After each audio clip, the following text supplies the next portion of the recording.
काबा की देखभाल करती रही और आहिस्ता आहिस्ता लोगों ने काबा में बुत रखने शुरू कर दिए। फिर साल 570 ईस्वी में जब नबी सल्लल्लाहु अलैहि वसल्लम की पैदाइश का साल आया तो इसी साल एक इंसान ने काबा पर हमला करने का प्लान बनाया। इसका नाम अब्राहा था। अब्राहा एक बादशाह था जिसकी यमन पर हुकूमत थी और वो ये चाहता था कि जिस तरह दुनिया भर से लोग काबा आते हैं इसे छोड़कर लोग यमन में आएं। इसीलिए इसने यमन में एक बड़ा कैथीड्रल भी बनाया, लेकिन लोग फिर भी इसके कैथीड्रल की जियारत करने नहीं आए क्योंकि अरब के लोग काबा को एक बहुत ही इम्पोर्टेंट रिलीजियस प्लेस मानते थे और काबा में इनके बुत भी रखे थे।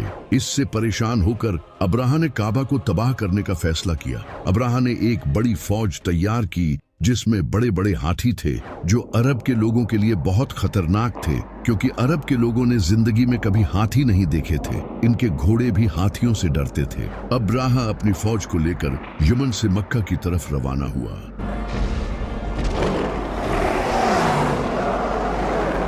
और रास्ते में आने वाले टाउन्स और कबीलों पर कब्जा करता गया। इसी दौरान इसने कुछ ऊंट हथिया लिए, लेकिन इन ऊंटों के मालिक का नाम अब्दुल मुत्तलिब था जो नबी सल्लल्लाहु अलैहि वसल्लम के दादा थे। जब हजरत अब्दुल मुत्तलिब को इसका पता चला तो वो अब्राहा से मिलने गए और इसके पास जाकर उन्होंने अपने ऊंट वापस मांगे।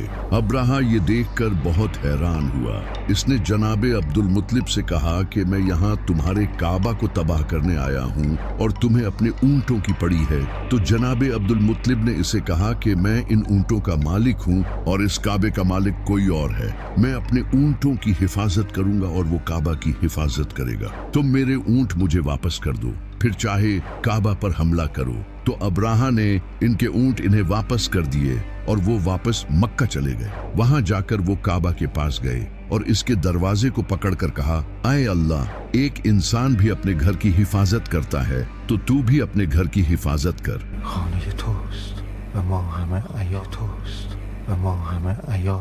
इसके बाद अब्राहा अपनी फौज लेकर मक्का की तरफ बढ़ा, लेकिन जैसे ही वो मक्का के करीब आया तो इसके हाथियों ने आगे बढ़ने से इनकार कर दिया और पीछे मुड़ने लगे। फौज ने पूरी कोशिश की लेकिन वो आगे बढ़ने को तैयार नहीं थे।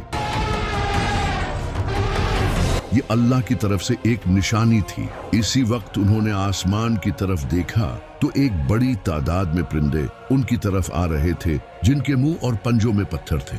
इसके बाद इन परिंदों ने वो पत्थर इस फौज पर गिराए। ये पत्थर इनके जिस्मों को चीरने लगे